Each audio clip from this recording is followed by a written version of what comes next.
Praise the lord. హెబ్రీలకు రాసిన పత్రిక 13వ అధ్యాయము 4వ వచనము, వివాహము అన్ని విషయములలో ఘనమైనది. ఇటువంటి ఘనమైన కార్యము మీ గృహంలో జరగాలని ఆశపడుతున్నారా? మీ ఇంటికి రాబోయే సరి అయిన అల్లుడి కోసం, చక్కని కోడల కోసం ఎదురు చూస్తున్నారా? మీకు సహాయం అందించడానికి ఇజ్రాయేల్ మినిస్ట్రీస్ మీ ముందుకొచ్చింది కనుక ఇంకెందుకు ఆలస్యం? స్క్రీన్ మీద కనబడుతున్న నెంబర్కి ఇప్పుడే కాంటాక్ట్ అయ్యి మీ డీటెయిల్స్ మాకు అందించినట్లయితే తప్పనిసరిగా మీకు కావలసిన రీతిగా మీకు సహాయం మేము అందించగలము. ఎటువంటి రిజిస్ట్రేషన్ ఫీజు లేకుండా దేవుని కార్యము జరిగించుటకై ముందుకొచ్చిన ఇజ్రాయేల్ మినిస్ట్రీస్ ని ఎల్లప్పుడూ సహకరిస్తారని కోరుతూ మీ ఇజ్రాయేల్. అందరికీ మరణాతండి. Praise the lord. Israel ministries అనే కార్యక్రమాన్ని వీక్షిస్తున్న మీ అందరికీ కూడా మా హృదయపూర్వకమైన వందన మరణాతలు. మళ్ళీ ఈరోజు మీ ముందు ఇలా నిలబడడానికి దేవుడు మాకు ఇచ్చిన ఒక విలువైన అవకాశాన్ని బట్టి దేవాది దేవుని ఎంతగానో మేము మహిమపరుస్తూ ఉన్నాము. అలాగే మీరు అందరూ కూడా ఎంతగానో ఆసక్తిగా వింటూ దేవుని అందు ఆధ్యాత్మికంగా ఎంతగానో మీరు బలపడుతూ ఉన్నారు. అనేక మంది ఫోన్ కాల్స్ చేసి మేము ఆధ్యాత్మికంగా ఎంతగానో బలపడుతున్నామని మీరు రివ్యూ మాకు ఫీడ్బ్యాక్ ఇస్తున్నారు. అందుబట్టి దేవాది దేవుడిని మేము ఎంతగానో స్తుతిస్తూ ఉన్నాము. అయితే ఈ టీవీ వర్తమానాలని చూసి అనేక మంది సేవకులు అనేకమైన సంఘాల్లోకి ఉపవాస ప్రార్థనలకని, సభలకని అనేకమైన వాటికి పిలుస్తూ ఉన్నారు. అందుబట్టి మేము చాలా సంతోషిస్తూ ఉన్నాము. మా ఆశ ఒకటే, 4 దిక్కులకి వెళ్ళి దేవుని యొక్క రాజ్య సువార్త ప్రకటించాలి, వీలైనంత మట్టికి దేవుని సువార్త మేము ప్రకటించాలి అనేది ఆశ. దేవుడు మాకు తీరుకులేని సేవ ఇవ్వాలి అనేది మా కోరిక. కాబట్టి ఈ వాక్యం వింటున్న సేవకులు కొద్దిమంది అనుకోవచ్చు, ఆ టీవీ వర్తమానికులు కానుకల విషయంలో ఏమైనా ప్రాబ్లమ్స్ ఏమో అని. కానుకల వల్ల దేవుడి విషయంలో ఎటువంటి ఇబ్బంది జరగకూడదు, దేవుడి పరిచర్య ఆగిపోకూడదు. కాబట్టి ఎవరైనా సరే ఏదైనా మీటింగ్స్కి పిలవాలి అంటే తప్పనిసరిగా పిలవండి. వాక్య పరిచర్య విషయంలో ముందుండాలి అనేది నేను, మా కుటుంబం కూడా ఎప్పుడు కూడా ఆశపడుతూ ఉంటాం. కాబట్టి దేవుని పరిచర్యలో ఆఖరి శ్వాస వరకు కూడా నమ్మకముగా కొనసాగిపోవాలి. దేవునికి స్తోత్రం, హల్లెలూయా. మరొక్కసారి మీ అందరికీ కూడా మరణాతండి. ఈరోజు నేను చెప్పబోయే అంశం ఏంటంటే, ప్రతి స్త్రీలు కూడా చాలా కామన్గా చేసే పని ఏంటంటే, పురుషులు ఉన్నారు అంటే చాలా తక్కువగా చేస్తారు. చేసినా కూడా ఈ యొక్క పని విషయంలో ఎక్కువగా కనబడరు పురుషులు. కానీ స్త్రీలైన వారు చూస్తే ఎక్కువగా చిన్న మాట అన్నా లేదంటే ఏదైనా సరే ఈ పనినే ఎక్కువ చేస్తూ ఉంటారు. అది ఏంటి అంటే కన్నీరు కార్చడము. దేవునికి స్తోత్రం, హల్లెలూయా. కన్నీరు మాట్లాడితే కన్నీరు కారుస్తారు. ఎవరు అంటే స్త్రీలు కదండి. ఇక్కడ టీవీ వర్తమానాలు వింటున్న వారు కానీ లేదంటే ఇక్కడెక్కడ ఎవరైనా సరే మనందరము కూడా స్త్రీలు అనేసరికి కామన్గా ఉండేది ఏంటంటే కన్నీరు, ఏడ్పు. సాధారణంగా క్యాజువల్గా ఏడ్చేస్తూ ఉంటాం మనమందరం కూడా. కానీ మనం తెలుసుకోవాల్సిన ఒక ముఖ్యమైన విషయం ఒకటి ఉంది. అయితే పురుషుల్ని మనం ఒకసారి చూస్తే పురుషులు ఏడవడం మనకు కనపడదు సాధారణంగా. ఎందుకంటే ముఖ్యంగా మన భారతదేశంలో పెద్దలు ఒక సామెత పెట్టారు, అతిగా ఏడ్చే మగవాణ్ణి అతిగా నవ్వే ఆడదాన్ని ఏం చేయకూడదంట, నమ్మకూడదంట. అది ఎందుకు పెట్టారు అనేది పక్కన పెడితే, అయితే పురుషులు ఎక్కువగా ఏడిస్తే నమ్మకూడదన్న మాటను గట్టిగా పట్టుకున్నారేంటో తెలియదు. కానీ ముఖ్యంగా మన భారతదేశంలో వాళ్ళు మాత్రం ఏం చేయరండి, అసలు పురుషులు ఏడవరు కదా. అంటే వీళ్ళు పురుషులు ఏడవరు, స్త్రీలు మాత్రం ఏం చేస్తారు, ఇంకా చెప్పాలంటే స్త్రీలకు చెప్తారు వాళ్ళకి తల మీద ఏముంటుంది, ఒక కుండు ఉంటుంది, ట్యాప్ ఉంటుంది అని చెప్పేసి అంటారు కదా. ఏదైనా చిన్న మాట అనేసరికి ఎవరైనా తిట్టాలి అన్నా ఎవరైనా ఏదైనా అనాలి అన్నా సరే సింపుల్గా ఏం చేస్తూ ఉంటారో ఏడ్చేస్తూ ఉంటారు. దేవునికి స్తోత్రం, హల్లెలూయా. అయితే నేను కూడా ఈరోజు మీకు చెప్పాలనుకుంటున్న విషయం ఏంటంటే, దేవుడు కూడా మనకి చెప్తున్న విషయం ఏంటంటే ఏడవాలి, ఖచ్చితంగా కన్నీరు కార్చాలి. స్త్రీలైనా పురుషులైనా, చిన్నపిల్లలైనా వృద్ధులైనా, ఎటువంటి వారైనా, గొప్ప వాళ్ళైనా పేదవాళ్ళైనా, ఎటువంటి వారైనా సరే ఏడవాలి. దేవుడు అదే చెప్తున్నాడు, నువ్వు కన్నీరు కార్చాలి. దేవునికి స్తోత్రం, హల్లెలూయా. కన్నీరు కార్చడం అనేది చాలా ఇంపార్టెంట్ మనందరికీ కూడా.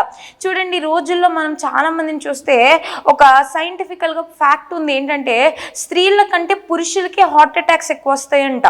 ఎందుకంటే స్త్రీలకి హార్ట్ ప్రాబ్లమ్స్ తక్కువ, పురుషులకి హార్ట్ ప్రాబ్లమ్స్ ఎక్కువ. ఎందుకంటే స్త్రీలు ఏం చేస్తున్నారంటే లోపల లోపల ఉండే బాధని కన్నీరు ద్వారా బయటికి పంపేస్తారు. కానీ పురుషులు ఏం చేస్తారంటే ఆ బాధని వారికి వారే ఏడవరు కాబట్టి వారికి వారి లోపల దాచుకుని ఆ గుండె అంతా కూడా బరువు ఎక్కించేసి ఆ గుండెలోనే బాధ అంతా ఉంచేసుకోవడం వల్ల ఒకానొక టైం తట్టుకోలేని టైంలో హార్ట్ అటాక్స్ అనేవి వస్తూ ఉంటున్నాయి. దేవునికి స్తోత్రం, హల్లెలూయా. అయితే ఇంకొక విషయం నేను కన్నీరు గురించి చెప్పాలి అంటే, ఈ కన్నీరు చాలా విలువైనది మన శరీరంలో. చూడండి, అంటారు కదా సర్వేంద్రయానం నయనం ప్రధానం అని. ఈ యొక్క మొత్తం మన అవయవాలన్నిటిలో కూడా కన్ను ప్రధానమైనది. ఈ కన్ను ద్వారానే, కన్నుల ద్వారానే మనం సమస్త సృష్టిని చూడగలుగుతున్నాము, మన ఎదుటున్న మనిషిని చూడగలుగుతున్నాము. అన్నీ కూడా మనము ఈ కన్నుల ద్వారానే చూడగలుగుతున్నాము. అయితే ఈ కన్నులు చాలా విలువైనది.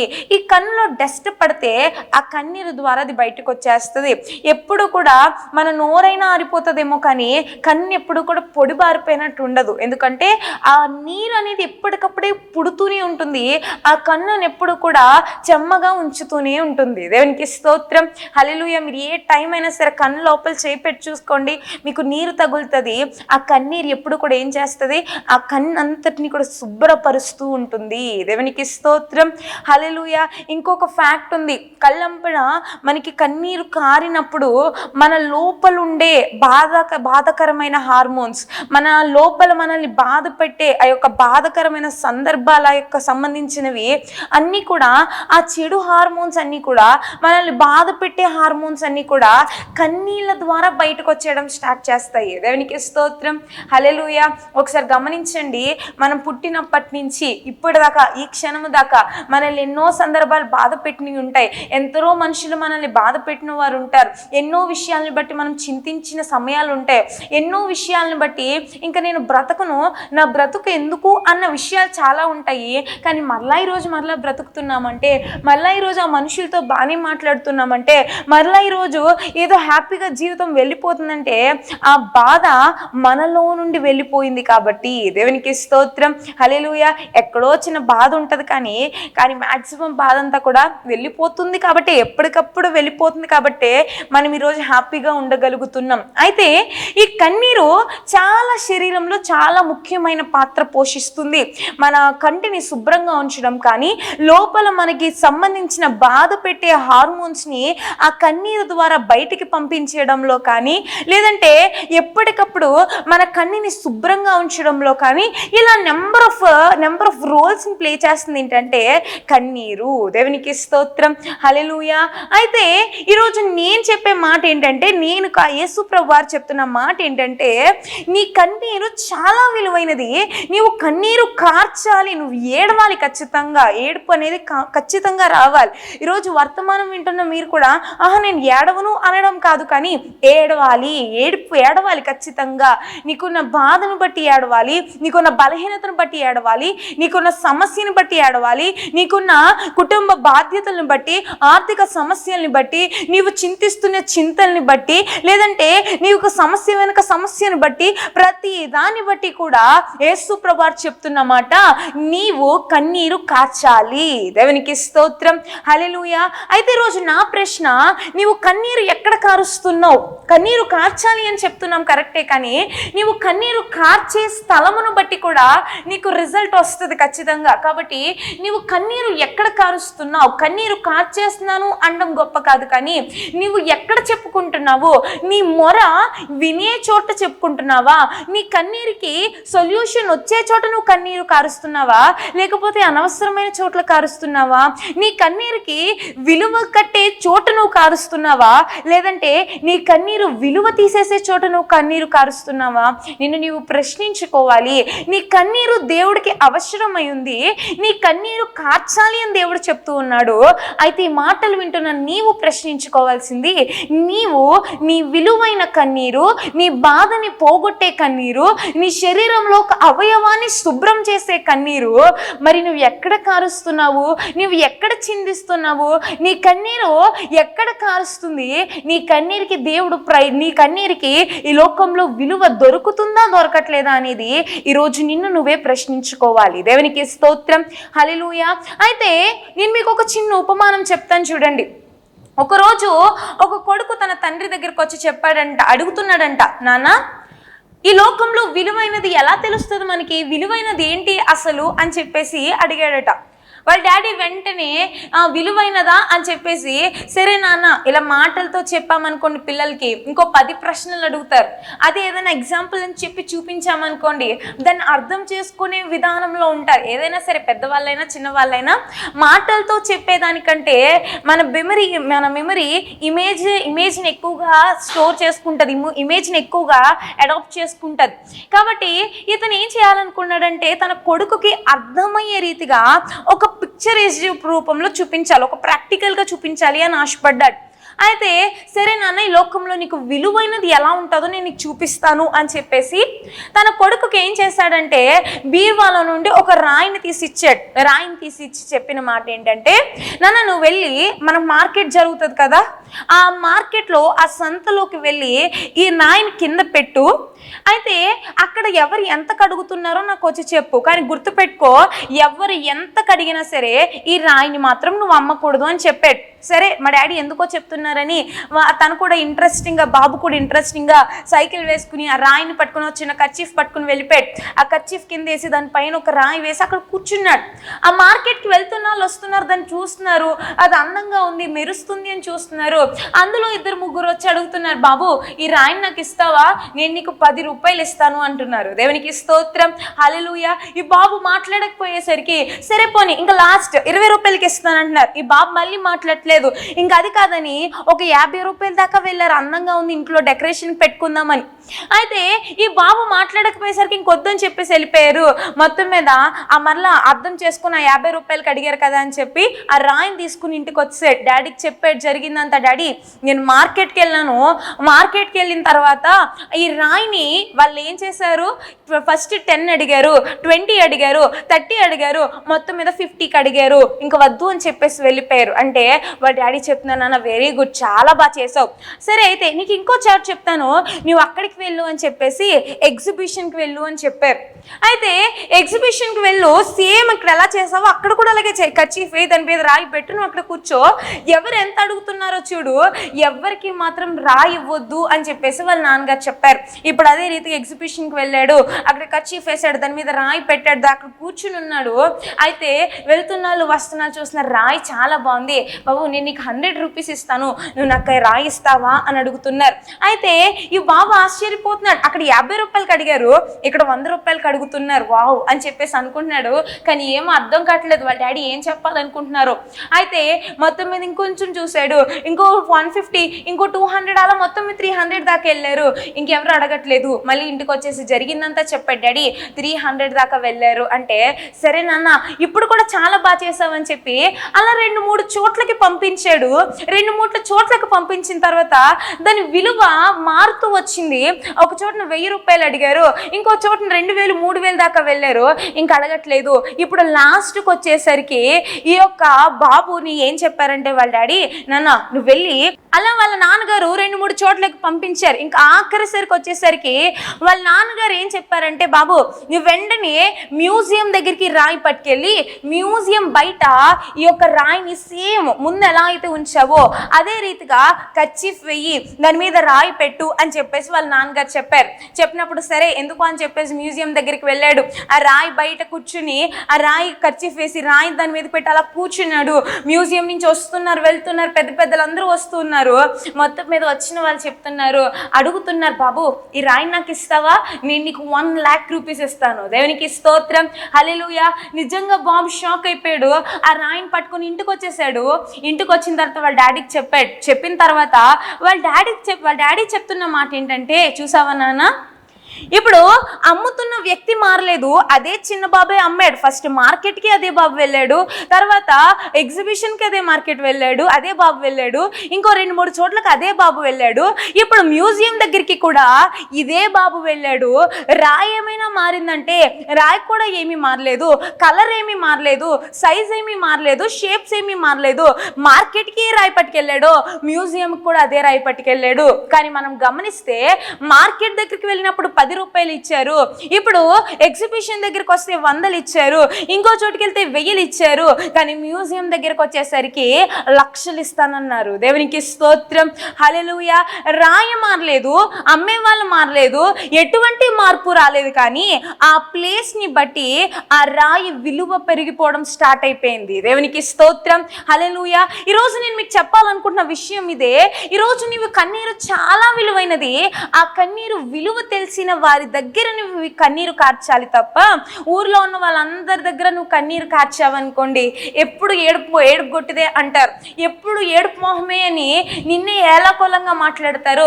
ఎందుకు వచ్చిన బ్రతుకు అని నీకు అనిపించేలాగే ఈ లోకస్తులు మాట్లాడతారు. మీ భర్తను నమ్ముకుని వచ్చారేమో, మీ భర్త దగ్గర ఒక 2-3 సార్లు కంటిన్యూగా ఏడవండి, మీ భర్త అంటే ఎప్పుడు ఏడుపు అంటావా అంటారు. మీ పిల్లల దగ్గర ఏడ్చి చూడండి, మీ పిల్లలు కూడా ఇదే మాట అంటారు, మా అమ్మ ఎప్పుడు ఏడుస్తూనే ఉంటుంది ఎందుకో మరి అంటారు తప్ప ఉపయోగం లేదు ఈ మనుషుల దగ్గర ఏడవడం వల్ల. ఇరుగు పొరుగు వాళ్ళ దగ్గర ఏడ్చి చూడండి, ఇరుగు పొరుగు వాళ్ళు ఇంకో 10 మందికి వెళ్ళి చెప్పడం తప్ప మీకు సొల్యూషన్ ఇచ్చేవారి లోకంలో ఉండరు. కానీ రోజు నేను చెప్తున్న మాట, మన యేసు ప్రభు వారికి నజరేయుడైన దేవుడికి మాత్రమే కన్నీటికి భాష తెలుసు. ఆ భాష యేసు ప్రభు వారికి మాత్రమే తెలుసు. ఆయన మాత్రమే నీకు సమాధానమును కలగజేస్తాడు. దేవునికి స్తోత్రం, హల్లెలూయా. ఇప్పుడు దాకా ఈ మాటలు వినే ముందు దాకా కూడా నువ్వు కన్నీరు ఏ ఇరుగు పొరుగు వారి దగ్గర, ఏ బంధువుల దగ్గర, స్నేహితుల దగ్గర, రక్త సంబంధుల దగ్గర, నీ భర్త దగ్గర, నీ తల్లిదండ్రుల దగ్గర, పిల్లల దగ్గర, ఎవరో ఒకరి దగ్గర ఏడ్చుంటావు. కానీ నేను చెప్తున్నాను, ఇప్పటిదాకా నీ కన్నీటికి, నీ ఏడ్పుకి రిజల్ట్ రాలేదేమో, కానీ ఈ మాటలు వింటున్న నీవు కన్నీరు కార్చాల్సిన చోట కార్చాలి. దేవుని సన్నిధిలో నీవు కన్నీరు కారిస్తే, నీవు దేవుని సన్నిధిలో ఆయనకి వినపడేంతగా బిగ్గరగా నీ బాధను చెప్పుకుని, నీ గుండెలో ఉన్న దుఃఖమంతా కూడా ఆయనకి చెప్పుకోవడం స్టార్ట్ చేస్తే ఖచ్చితంగా దేవుడు నీ కన్నీటికి కోట్లలో విలువ లెక్క చెప్తాడు. నీ కన్నీటికి ఇమ్మీడియట్ గా సమాధానం ఇచ్చి నీకు మరలా ఆ కన్నీటిని నాట్యముగా మార్చి దేవుడు చూపిస్తాడు. దేవునికి స్తోత్రం, హల్లెలూయా. నమ్మి చూడండి, ఆయనకి అసాధ్యమైనదంటూ ఏదీ లేదు, ఆయనకి సమస్తము సాధ్యమే. దేవునికి స్తోత్రం, హల్లెలూయా. ఈరోజు నేను మీకు కొన్ని భక్తుల్ని జ్ఞాపకం చేస్తాను. మొట్టమొదటిగా మనం చూస్తే, ఒంటరిగా ఉన్నప్పుడు కన్నీటి ప్రార్థన. ఒంటరిగా ఉన్నప్పుడు మీరు అనుకోవచ్చు, నేను ఒంటరి ఏంటండి, నాకు బోల్డ్ అంత జనబలం ఉంది, నేను చిటికేస్తే చాలు నా చుట్టూ జనం వచ్చేస్తారు, నా బంధువులు వచ్చేస్తారు, నా రక్త సంబంధులు వచ్చేస్తారు అని చాలామంది చెప్తా ఉంటారు. అయితే నేను చెప్తాను, ఒంటరితనం అంటూ ఒక్కొక్క సందర్భంలో ప్రతి మనిషి జీవితంలో, డబ్బున్నవాడైనా, ఆస్తిపాస్తులు కలిగిన వాడైనా, పేరు ప్రతిష్టలు కలిగిన వాడైనా, ఎవరైనా సరే నేను చెప్తాను మాట, ఒక్కసారైనా జీవితంలో ఒంటరితనం ఫేస్ చేసి ఉండాల్సిందే. ఒంటరితనం అంటే నువ్వేదో అరణ్యంలో ఒంటరిగా ఉండిపోమని నేను చెప్పట్లేదు.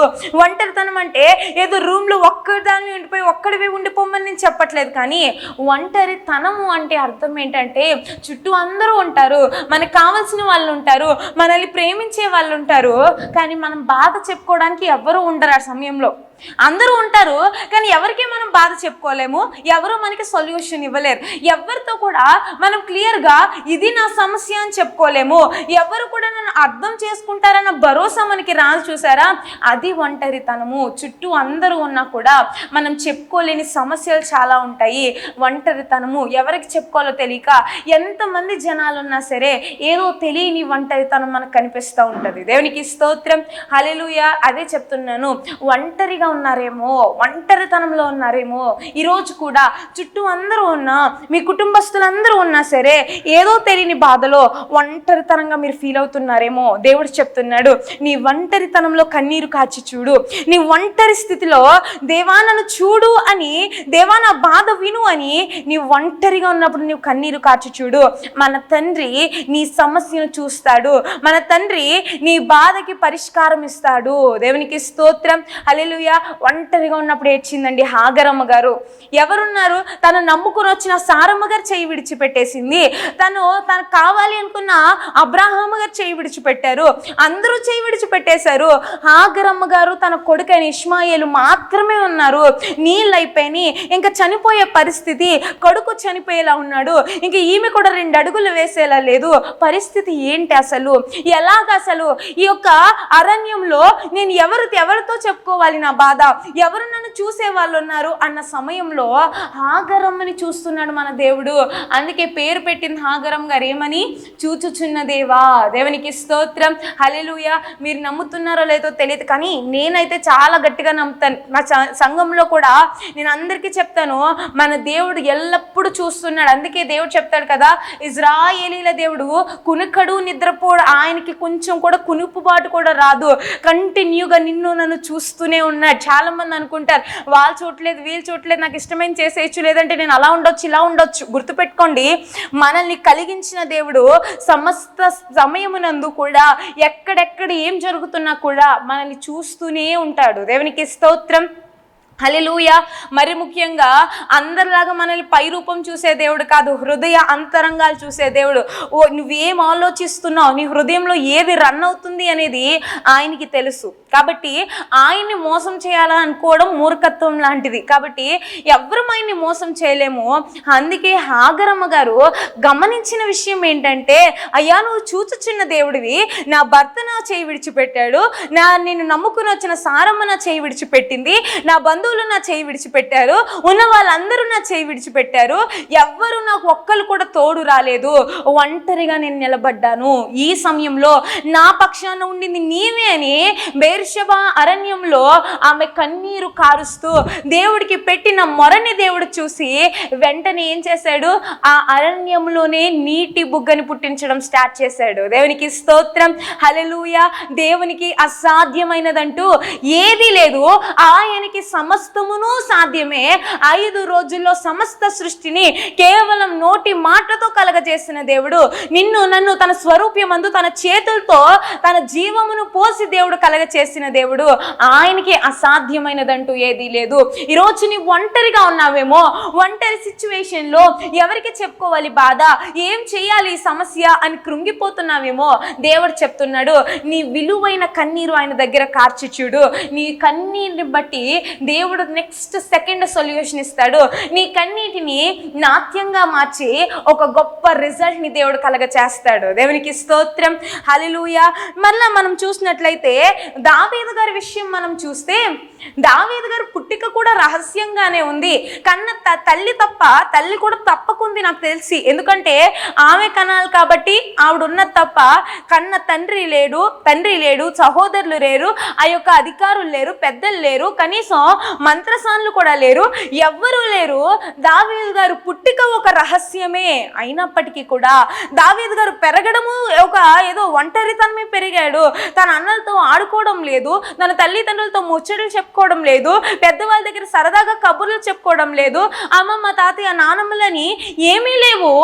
కానీ చిన్న వయసు నుంచి కూడా ఆ మందని మేపుకుంటూ ఆ యొక్క అరణ్యంలోని అలా ఉండిపోయాడు తప్ప దావీదు ఏ కుటుంబ బాధ్యతలు, ఏమీ రిలేషన్స్ ఏమీ లేవు, ఒంటరితనమే.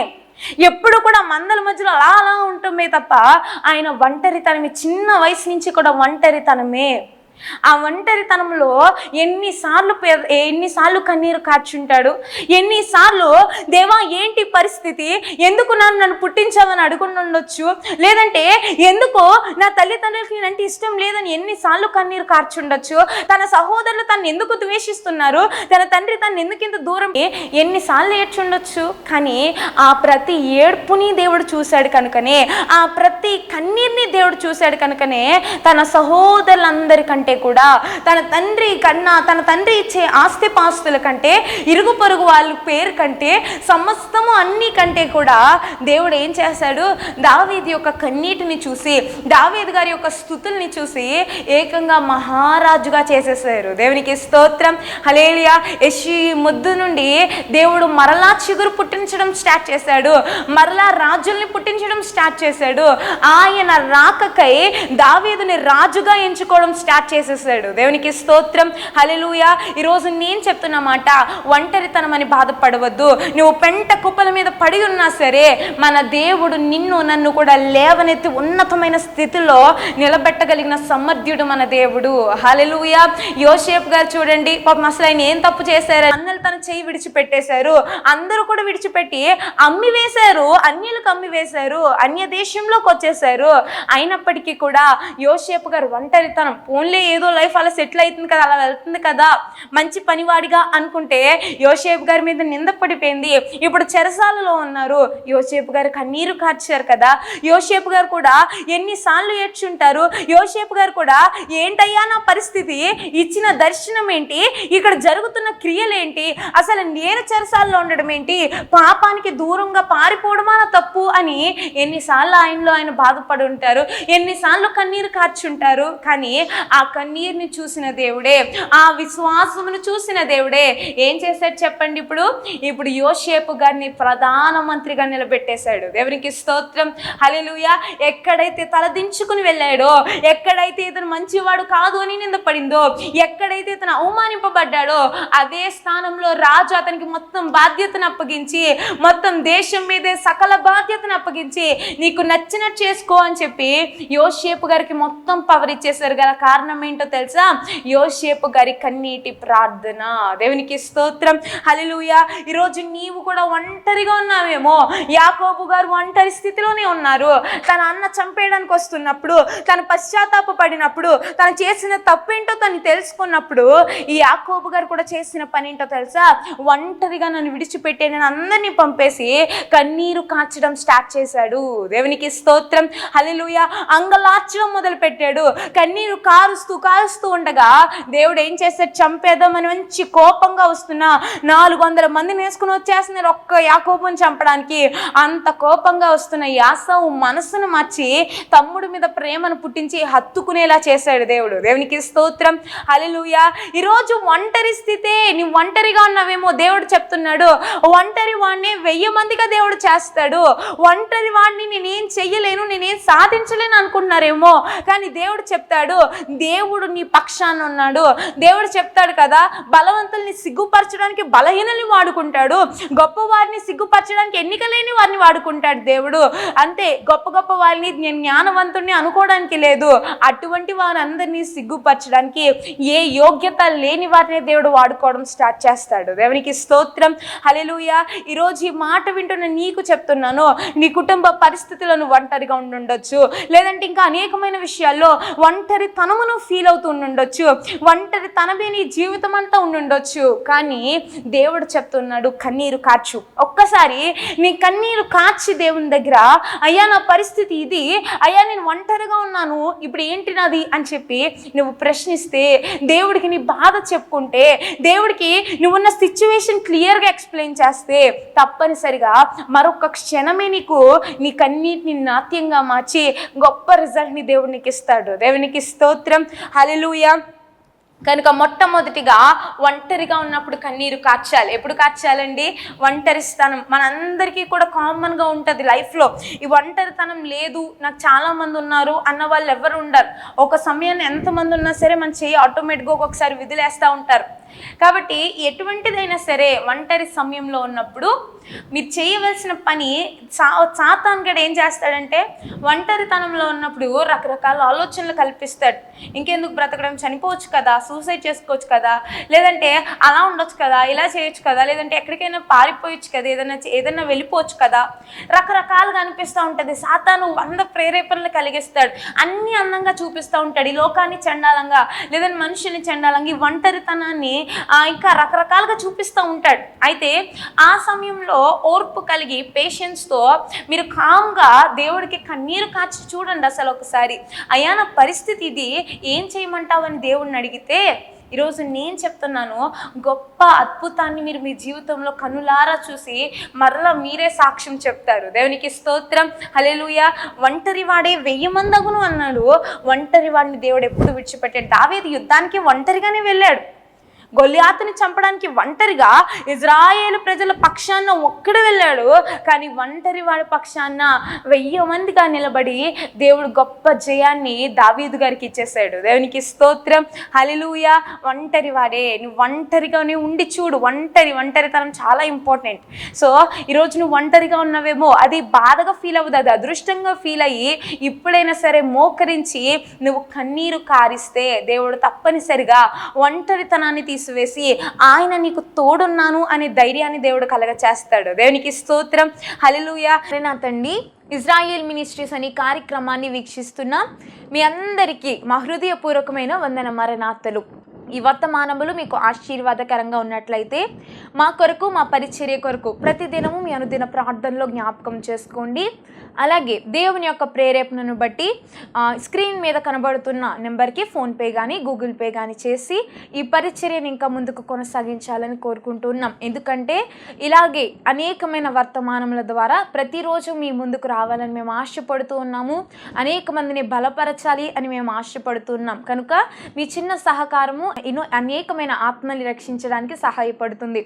కనుక మీరందరూ కూడా దేవుని యొక్క ప్రేరేపణను బట్టి మీ సహాయ సహకారాలు అందించగలరు అని మేము కోరుకుంటూ ఉన్నాం. మీ ప్రార్థన అవసరతల కొరకు స్క్రీన్ మీద కనబడుతున్న నెంబర్కి ఫోన్ చేయండి. తప్పనిసరిగా మీకోసం ప్రత్యేక ప్రార్థనలు చేయబడతాయి. దేవుడు మిమ్మల్ని, మీ కుటుంబాన్ని దీవించునుగాక. మీరు కలిగి ఉన్న ప్రతిదాన్ని దేవుడు ఆశీర్వదించునుగాక. ఆమేన్, ఆమేన్.